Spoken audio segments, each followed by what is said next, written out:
Olá, meu irmão, boa tarde, paz do Senhor Jesus. Chegando aqui para nosso primeiro momento de sabedoria do ano 2026. Bora meditar na palavra? Hoje eu quero ler aqui no livro de Amós, capítulo 2 e versículo 7, que diz: Suspirando pelo pó da terra sobre a cabeça dos pobres, eles pervertem o caminho dos mansos, e um homem e seu pai entram à mesma moça para profanarem o meu santo nome e se deitam junto a qualquer altar sobre roupas empenhadas, e na casa de seus deuses bebem o vinho dos que tinham multado. Nessa passagem do livro de Amós, a Bíblia descreve uma atrocidade, uma falta de vergonha mesmo, uma falta de respeito, uma coisa extremamente vulgar, porque existiam inúmeros falsos deuses no Antigo Testamento e essa prática aqui ela pode ser uma prática que dos adeptos de Baal. Existiam outras práticas até piores aqui, mas o texto que nós lemos aqui fala de um culto em adoração a Baal, onde dois homens, no caso o pai e um filho, eles tinham relações sexuais com a mesma mulher dentro de um templo, em culto à sua divindade, ao seu pseudo-deus, que no caso era Baal. E eu acho interessante a Bíblia relatar isso porque a Bíblia ela não esconde o erro de ninguém. A Bíblia ela não passa pano, vamos dizer assim, para os pecados do povo. E quem estava cometendo esse tipo de coisa aqui era o povo de Deus, eram a nação de Israel, era o povo. Então assim, a gente observa que quando Deus permitiu que a nação fosse levada cativa para a Babilônia, tinha um motivo. Não é porque Deus era ruim, não é? Não, tinha um motivo. Então, o que eu quero trazer aqui hoje nesse primeiro momento de sabedoria de 2026 é o seguinte: as pessoas que estavam cometendo esse tipo de atrocidade, elas estavam na sua cabeça prestando um culto. Só que um culto que elas mesmo criaram, inventaram, tiraram sei lá de onde. Você está entendendo? Então, assim, e olha o tipo de atrocidade que elas estavam fazendo. Se você for estudar sobre o deus Milcom, que é o mesmo Moloque, as mulheres pegavam seus filhos recém-nascidos e lançavam na fornalha. Lançavam, era construído em algumas ocasiões uma estátua que segurava nas suas mãos assim, uma bandeja de cobre que era aquecida e as crianças eram jogadas ali, vivas. E tinha muito barulho de batuque, né? Para quê? Para que aqueles gritos daquelas crianças eles fossem abafados e era um culto que eles mesmos tinham tirado da cabeça deles ou do inferno e praticavam aquelas coisas ali. E os cultos eram praticados em busca de alianças políticas, em busca de fertilidade e em busca de várias coisas, em busca de aumentar a colheita e por aí vai.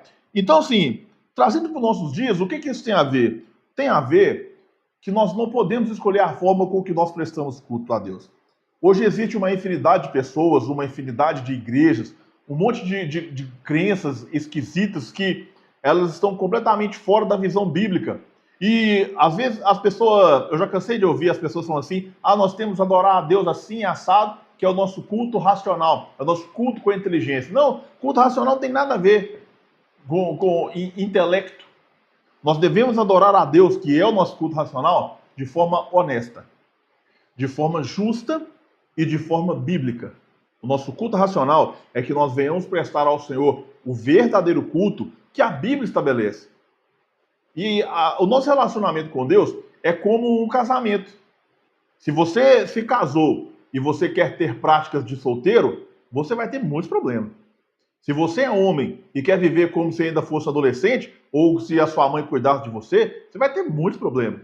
Se você é mulher e se casou e você não quer assumir a sua responsabilidade de mulher, o seu papel de mulher, tudo você acha que é machismo, você acha que é folga, sei do que, você vai ter muito problema. Por quê? Porque o casamento ele exige um nível de maturidade muito superior e a nossa vida com Cristo, ela também exige um nível de maturidade muito superior. Por que eu estou comparando ao casamento? Porque se você é casado e você se ofende com qualquer coisa que o seu cônjuge lhe fale, você vai ter muito problema. Se você é uma ovelha de um pastor sério em uma determinada igreja e você se ofende quando ele te chama atenção, você vai sair daquela igreja ali rapidinho e você vai ter muito problema. Você está entendendo? Então, assim, se você é casado e você não consegue ter conversas difíceis com seu cônjuge, você vai ter muito problema.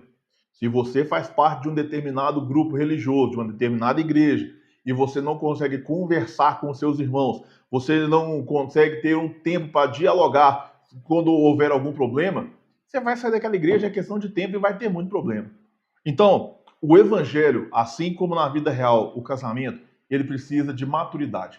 Ele precisa de um nível de compreensão e de humildade. Pois somente uma pessoa humilde, ela aceita ser chamada a atenção, caso ela esteja errada, pedir desculpa, se consertar e vida que segue. Ninguém é perfeito. Eu não tenho que ser perfeito o tempo todo. Que nesse ano de 2026 nós venhamos aprender a sentar, a ouvir e a dialogar quando for preciso.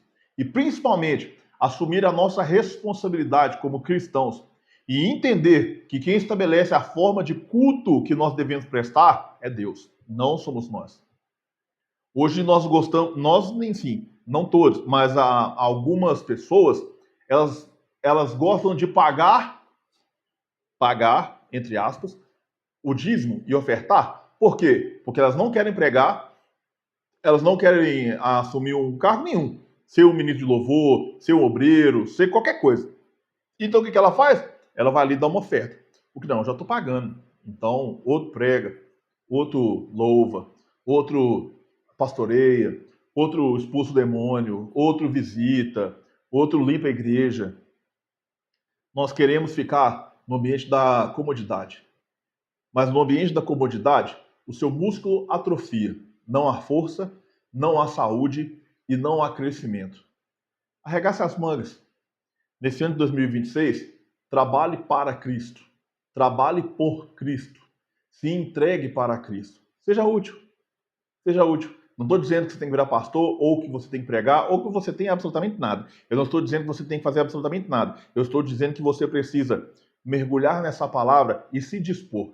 Porque o Senhor, com plena certeza, vai colocar você no lugar que Ele já tem preparado para você. Amém? Então, não caia nessa besteira, nessa indecência, nesse absurdo de prestar um culto da sua própria cabeça.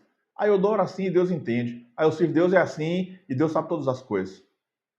Não caia nesse engodo de Satanás.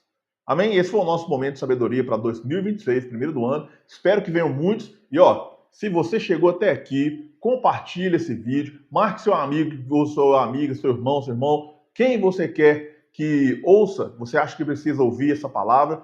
E se inscreve aqui no canal, que todas as vezes que eu postar um vídeo novo, você vai ser notificado. Amém? Bora crescer junto na palavra. Deus abençoe.